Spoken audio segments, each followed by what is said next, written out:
Hi, welcome to your number one aviation, travel, and tourism TV show, Mamaj TV. My name is Joy Ugbebo. Today I'm right here at the Oriental Hotels for the unveiling of the Travelinn booking.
I'm right here on the red carpet with the chairman of Travelinn, which is unveiling today.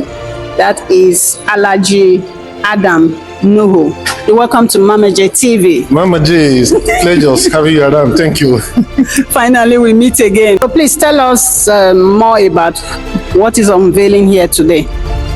Okay, Travelinn, just like the name says, is a online booking platform that is out to support the travel industry and tourism. We're not just a travel portal, but we are selling a value that is in travel and the tourism sector. Just want to let the world to know that, look, beyond just buying tickets, there's a lot of packages that come along with traveling. And of course, the ecosystem, that is the environment, is equally part of the tourism ecosystem value chain. So once you buy your ticket as a tourist and you travel, please leave the place better than you meet it, so that the next person coming will share the same or better experience instead of making it towards them.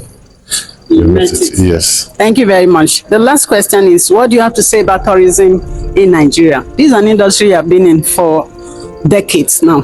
So what's your opinion about tourism in Nigeria?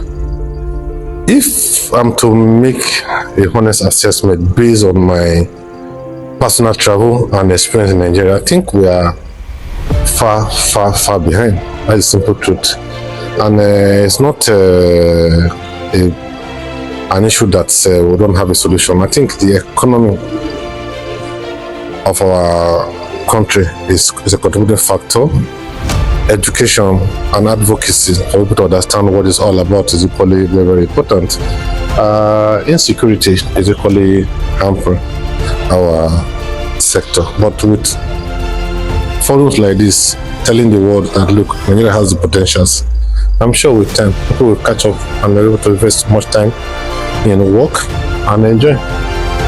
By the way, congratulations on this. Thank you very much, Mamaj. I wish you all the best. Thank you, Mamaj. I see who we have on the red carpet. Right here with me is the handsome Bobo, my brother, Mr. Tayo Orishadare. Welcome to Mamaj Aviation TV. Thank you, Mamaj. Thank you as always. So tell us, you are one of the speakers today, and you're going to be talking about the role of general aviation in tourism. Can you just throw a little bit of light on this? All right, so today I'm going to be talking about the role of gender aviation in tourism.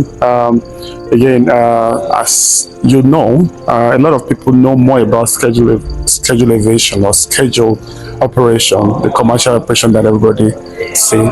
And it will be surprising for you to know that commercial aviation is only able to service about 5% of the total number of airports in Africa, for instance. And then who actually covers the rest? And if you also know, most of the popular airport that people fly to, they are not necessarily the closest to most tourist sites. So that last mile is often done by general aviation. And for those people who don't know, general aviation is any aspect of aviation other than military or scheduled operations. So all those your single propeller aircraft that actually will take you to the safari, private jets, and all those business jets for charters or for even for private use, they cover general aviation. And for example, also there are some other aspects of general aviation that people don't know. For example, during COVID-19, for instance, general aviation really came out to play. When scheduled operation actually went totally comatose, general aviation and cargo really came out shining.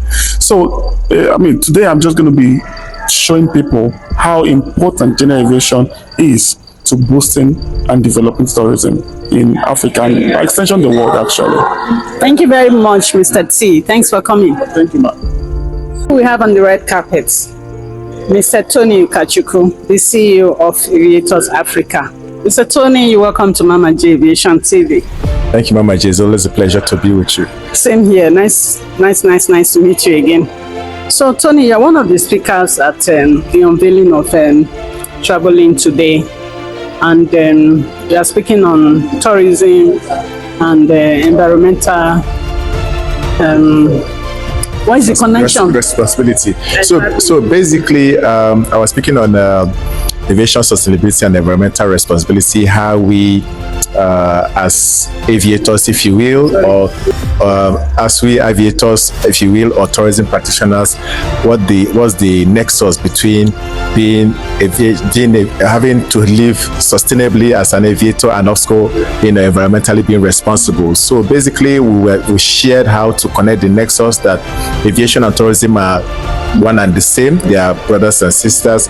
So as aviation contributes 2% to the global carbon emission, it also dampens or it has an effect on the environment as well. So we need to have a balance. Whilst we are impacting the environment, we also need to look for sustainable ways to make sure that we leave the environment better for the next generation to come. So basically that was what was shared at our forum, and then of course I'm sure that with the awareness we've created, it will leave us going back home to more live responsibly as aviation experts and the tourism practitioners. Thank you, Tony.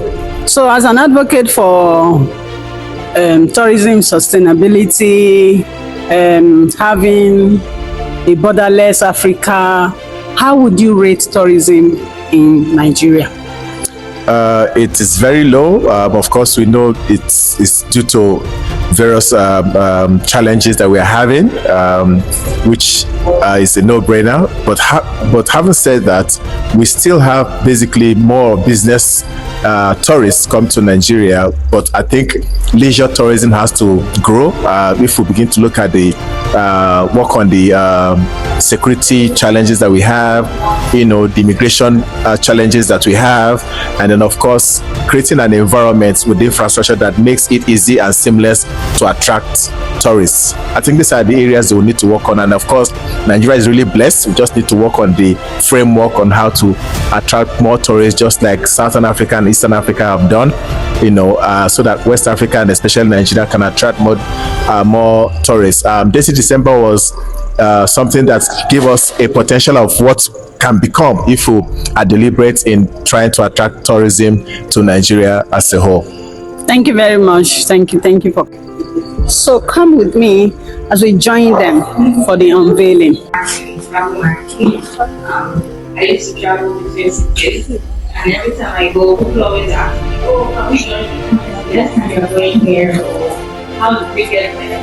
That gave the birth to the travel market in 2019. And so far till today, we have published 8 issues of different cities so far. Thank you. And that is what reflects Travelinn booking.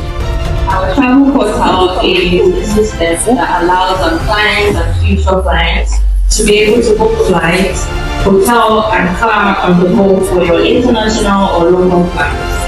So going to sustainable aviation fuel is going to make air travel cheaper. Obviously not, because creating SAP is going to make it more expensive. So coming to dentistry now, I want to just apply it in your field. This aligner stay you're talking about is going to be cheaper when we try to go sustainable in the dentistry sector.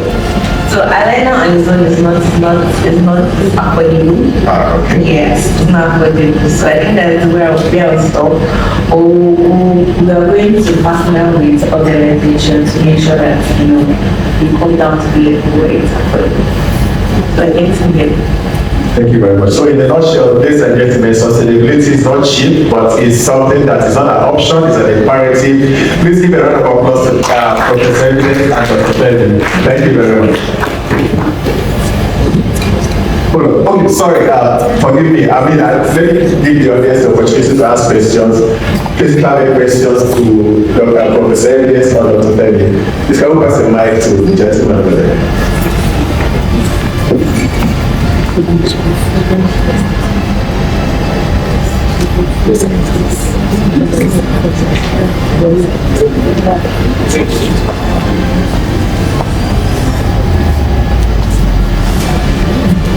Thank you for that wonderful presentation. My name is Chris Oyeson. Okay, I just want to tickle our parents a little bit. So it's not really the question per se. It's not as if we agree of policies and ways, right? When it comes to available materials and all that, recycled materials as well. Well, one thing I always want us to look at, domesticating those policies. The here is great material quality. And what we need to do for all fashion, for them to really use one of those. And what we are looking at all fashion is when people from the great value chain along this line, take for instance, you have organization or they really have enough input to feed the machine they have. So I'm talking about looking at pickers, looking at POS terminals, where people can communicate most of the plastic too, and then take it and swap it from that or any other thing. I could tell you my project colleague about 10 years ago. This was the aviation. So just adding to what she was asking, how do we get the government to get involved, right? The half market. That's another gold mine. That's another gold if I may say. And for most tourists, what they're looking for is a novelty. And that's the niche. Well, this is where we come to the end of today's show. Thank you for watching. Remember to subscribe to all our social media platforms at Mamaj Aviation TV and Mamaj Aviation blog. See you again soon. Bye.